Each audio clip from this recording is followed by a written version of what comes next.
दोस्तों, आप लोग का मेरे YouTube चैनल माधुरी हिंदी क्लासेस में आप लोग का तहे दिल से स्वागत है। आप लोग कैसे हैं कमेंट बॉक्स में जरूर बताइएगा। आशा करते हैं आप लोग अच्छे होंगे और मन लगा के पढ़ाई कर रहे होंगे। तो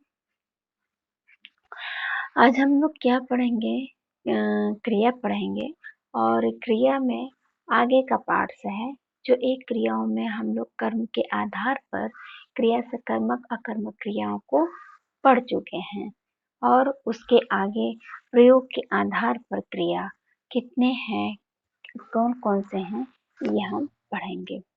तो सबसे पहले आते हैं पूर्वकालिक क्रिया। ठीक है, पूर्वकालिक क्रिया में क्या होता है, पूर्व में कार्य पहले कर चुका है वो, फिर एक कार्य को कर कर वो समाप्त कर लिया है पूर्व में, फिर पुनः वो कार्य करने जा रहा है, ऐसा हमको प्रतीत वाक्य में हो जाता है। तो सीधे सीधे सिंपल से मैं यही बस सिंपल तरीके से ही बताना मेरा उद्देश्य है। मैं सिंपल तरीके से ही बस बताना चाहती हूँ कि किसी भी लेवल के कोई भी ना समझा रहे, कोई इसको चीज ना पढ़ा रहा है तो बस इस वाक्य को भी देख के ही समझ जाए। नाम से भी पता चल जाएगा कि पूर्व में पहले कार्य किया है, उससे भी और वाक्य में बोध भी हो जाता है हमको कि एक कार्य कर चुका है, फिर दूसरा कार्य करने जा रहा है, ये बोध हो जाता है।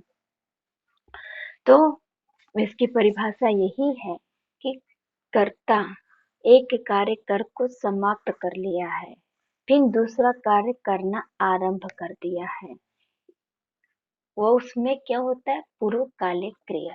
यही परिभाषा है। फिर से बताऊंगी, कर्ता एक कार्य को समाप्त कर लिया है, फिर वो क्या कर रहा है, दूसरा कार्य करने में लग गया है, वो दूसरा कार्य आरंभ भी कर दिया है। तो एग्जाम्पल देख सकते हैं, मोहन नहाकर स्कूल गया, स्कूल गया भी वो भी कार्य कर रहा है। तो एक स्कूल जाने से पूर्व का कि कौन सा कार्य किया है, वही में पूर्वकालिक क्रिया रहेगा, पूर्वकालिक क्रिया इसमें रहेगा। ये मेरा पहचान है।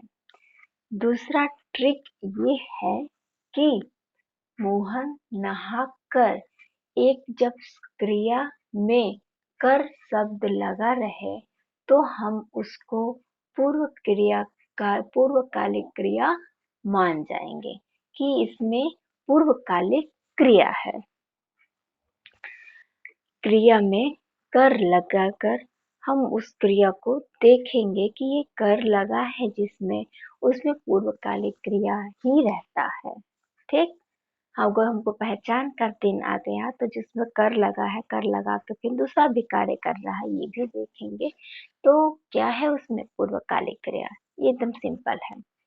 और दूसरा है इसमें, श्याम पढ़कर घर आ गया। श्याम पढ़ना एक क्रिया कर चुका था, फिर वो क्रिया करने के बाद वो घर भी आ गया। ठीक है, एक दूसरा क्रिया आरंभ भी कर दिया, वो आ गया भी। तो इसमें ऐसे बोध हो जा रहा है, वाक्य को पढ़ते ही हमें बोध हो जाएगा कि वो एक कार्य समाप्त कर कर दूसरा कार्य को आरंभ कर दिया है। ठीक, इतना समझ में आ गया। दूसरे पे चलते हैं। दूसरा क्या है, प्रेरणार्थक क्रिया। प्रेरणार्थक क्रिया में क्या होता है, कर्ता स्वयं कार्य नहीं करता है, वो स्वयं कार्य नहीं करेगा, वो क्या करता है, दूसरे के माध्यम से वो कार्य को करवाता है। हम अगर एग्जाम में वाक्य पहचानने खातिर दे देगा कि 4 वाक्य दे देगा, उसमें से पूछेगा इसमें कौन सा प्रेरणार्थक क्रिया है, तो मैं उसमें पहचानने के लिए यही बता रही हूँ कि कर्ता स्वयं कार्य नहीं करता है, उसमें वो कार्य नहीं करेगा, वो कार्य को दूसरे से करवाता है। प्रेरणार्थक क्रिया नाम से भी पता चल रहा है, किसी को प्रेरित करके कार्य को करवाना। ठीक है, काम को या क्रिया को, कार्य को, एक ही बात हुआ। वो क्रिया होना, कार्य होना, ये सब काम हो रहा है, तो उसी का समानार्थक ही शब्द है ये सब। तो क्रिया हो रहा है, हम देखेंगे किसके माध्यम से हो रहा है। कर्ता नहीं कर रहा है, दूसरे से करवा रहा है वो। तो हम प्रेरित शब्द देखें कि प्रेरार्थक क्रिया इसमें कौन सा है। तो प्रेरार्थक क्रिया क्या कहता है कि दूसरे से हम क्या करते हैं, कार्य करवाते हैं प्रेरित करके कि हाँ बच्चों ये काम कर दो, तुम ये काम कर दो, किसी से भी कोई भी काम, ये पढ़वा दो, हाँ ये जाकर लिखवा दो, ये सब काम कर दो। दूसरे से काम हम करवाते हैं तो हमको बोध हो जाता है, पता चल जाता है कि इसमें क्या है, प्रेरणार्थक क्रिया है, किसी को प्रेरित करके हम कार्य को करवा रहे हैं, तो क्या हो जाएगा, प्रेरणार्थक क्रिया। इतना समझ में आया होगा। प्रेरणार्थक क्रिया का एग्जाम्पल भी देख सकते हैं। श्याम मोहन से पत्र लिखवाता है। श्याम खुद वो कार्य नहीं कर रहा है मगर करवा रहा है दूसरे से, उसकी भी है भूमिका वाक्य में कि वो करवाता है, पत्र लिखवाता है, बोल दिया है कि हाँ ये पत्र तुम लिखो। और दूसरा एग्जाम्पल है कि राम श्याम से पुस्तक पढ़वाता है, पुस्तक भी किसी से पढ़वा रहा है, राम श्याम से पढ़वा रहा है। तो राम खुद कार्य नहीं कर रहा है, कार्य श्याम से करवा रहा है। इतना समझ में आया होगा। और क्या है, संयुक्त क्रिया। संयुक्त क्रिया में क्या होता है, दो क्रियाएं आपस में मिलकर पूर्ण क्रिया होने का एक बोध होता है, तो उसमें क्या होता है, संयुक्त क्रिया। संयुक्त क्रिया नाम से भी पता चल रहा है कि ये दो क्रियाएं साथ में हो, संयुक्त हो, बंधे हुए हो। ऐसे हम बहुत आसानी से समझ सकते हैं शब्दों के माध्यम से भी, बस समझ रखनी पड़ेगी कि हाँ हम ये समझे, ठीक है। तो समझ जाएंगे संयुक्त मतलब साथ। हाँ तो अब क्रिया का बात है, ये हम क्रिया ही पढ़ रहे हैं, तो दो ही क्रिया का बात हो रही है यहाँ कि दो क्रियाएं आपस में मिल जाते हैं। दो क्रिया मिलकर पूर्ण होने का क्रिया का बोध कराता है, पूर्ण ये क्रिया हो गया है ऐसा बोध होता है, ऐसा प्रतीत होता है कि वो पूर्ण हो गया है ये क्रिया। तो उसमें क्या होता है, संयुक्त क्रिया उसको कहते हैं। संयुक्त क्रिया वो है। संयुक्त क्रिया में दो क्रिया रहता है और एक और बात है, वो क्रिया हम संयुक्त क्रिया में होता है जो पहला क्रिया रहेगा उससे हम पूर्ण उसको हम उसको परिभाषित या तो उस वाक्य को पूरा नहीं कर पाते हैं, उसमें और एक क्रिया लगाकर ही हम उसको वाक्य को भी पूर्ण करते हैं, क्या भाव है कहने का उस भाव को भी प्रकट कर लेते हैं। समझने के लिए एग्जाम्पल है, श्याम रोने लगता है, तो दो क्रिया है यहाँ, रोने, रोना एक क्रिया है और दूसरा क्या है, लगता एक क्रिया है। दो क्रियाएं हो हो गया और पूर्ण होने का बोध कराता है, ये मैंने कही थी कि संयुक्त क्रिया में क्या होता है, दो क्रिया मिलकर पूर्ण होने का क्रिया का बोध कराता है। मान लीजिए हम बस श्याम रोने लगा, इतना रोने इतना पढ़ती हूँ तो क्या मुझे आभास होता है कि ये दोनों क्या मतलब बात कहना चाह रहे हैं, ये दोनों बस शब्द से ये बात क्या हो रहा है, नहीं समझ में आया। श्याम रोने आगे तो बोलो, रो चुका, रो रहा है, रो रहा था या कुछ भी पता चलेगा, आगे के क्रिया से पता चलेगा। हाँ ये पूर्ण क्रिया तब कर देता है और ये अंत में ही लगते हैं, बीच में नहीं लगेगा, वाक्य के अंत में ही लगता है, इतना याद रखिएगा। हाँ रोने लगता है तो हमको अब बोध हो गया कि श्याम रोने लगता है, ये कह रहा है कि अभी वो जब भी कोई बात कहो तो श्याम रोने लगता है, ये वाक्य हो या कोई बात कर रहा है तो ऐसे ही बोलेगा, तभी उसको प्रतीत होगा कि वो कहना क्या चाह रहा है और हम समझ जाएंगे कि हाँ कि वो रोने लग रहा है, ये समझ जाएंगे। दूसरा एग्जाम्पल, राम घर पहुंच गया। राम कहाँ? घर पहुंच गया। बस हम अगर राम घर बस बोलते, क्या हमको बोध हो रहा है कुछ क्रिया होने का, न होने का कुछ कह रहा है राम घर, क्या आगे बोलो तो तब तो समझ में आएगा। तो पहुंच, राम पहुंच, राम घर पहुंच, ये भी बोलते हैं। तो भी हम एक क्रिया का हेल्प से हम इसको हम वाक्य नहीं कर सकते हैं कि ये क्या वाक्य पूर्ण हो गया, ऐसे भी नहीं हो सकता।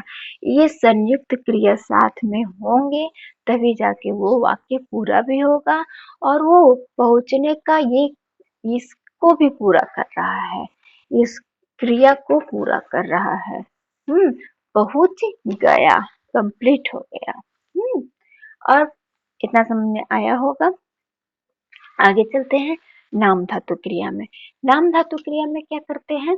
नाम धातु क्रिया में, नाम धातु क्रिया नाम से ही पता चल रहा है कि नाम धातु क्रिया संज्ञा विशेषण शब्दों में क्रिया लगाकर शब्द बनते हैं, क्रिया बनते हैं।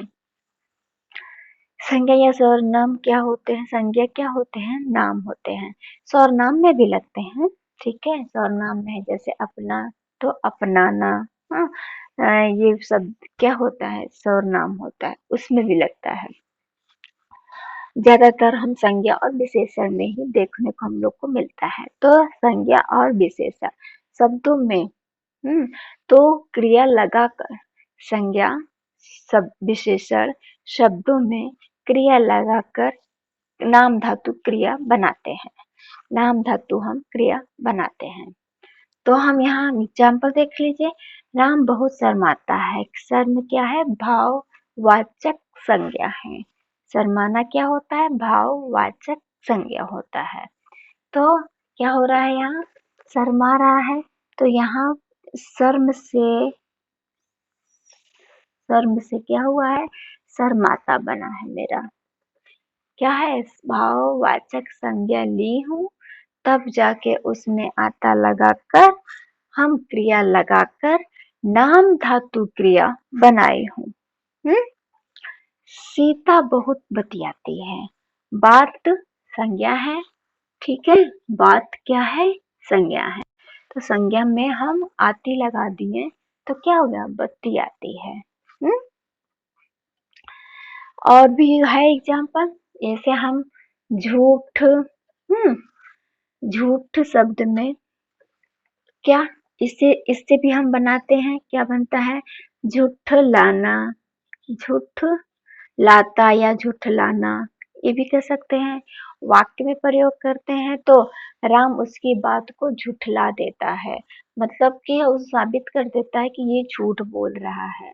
झूठलाना या झूठलाता है, ऐसे हम शब्दों को देख सकते हैं। गर्म क्या है?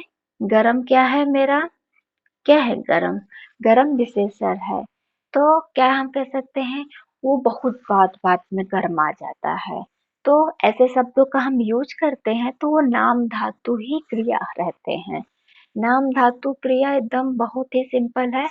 संज्ञा विशेषण शब्दों में देखेंगे क्रिया लगाकर तो हम उसमें क्या है बन जाता है, देखिए शर्माता, एकदम अलग ही लग रहा है क्रिया दिखेगा। इन सब से रोना, हंसना, खेलना, लिखना, पढ़ना, दौड़ना, ये सब क्रिया से अलग ही ये दिखेगा। क्योंकि ये संज्ञा और विशेषण शब्दों में लगता है। नाम धातु क्रिया संज्ञा और विशेषण शब्दों में ही क्रिया लगकर वो क्रिया बनते हैं, नाम धातु क्रिया बनते हैं। तो गर्म से क्या होता है? गरमाता है या गरमाना है। गरमाता, गरमाता है, वो बात बात में जब देखो तब गरमाता है। ऐसे कह सकते हैं। गरमाने का मतलब हम लोग समझ ही सकते हैं, समझते ही हैं कि गुस्सा होना, क्रोधित बहुत ज्यादा ही होना, बात बात में क्रोधित होना। तो क्रोधित शब्द के स्थान पर गरमा जाता है, ये शब्द भी यूज करते हैं। तो ये क्या होगा मेरा? नाम धातु क्रिया। नाम धातु एकदम अच्छे से समझ सकते हैं। वो रोना धोना, दौड़ना, पीटना, मारना, पकाना, ये सबसे कुछ अलग ही दिखेगा। हाँ, तो कैसे दिखेगा अलग? नाम धातु क्रिया नाम से ही पता चल रहा है, नाम में धातु लगाकर क्रिया बनते हैं। तो नाम धातु संज्ञा और विशेषण में क्रिया लगाकर नाम धातु क्रिया बनाते हैं। आई होप आप लोग को समझ में आया होगा। अब अगली क्लास के लिए इंतजार करिएगा, और इसको समझ में आया होगा तो प्लीज कमेंट जरूर करिएगा। Thank you.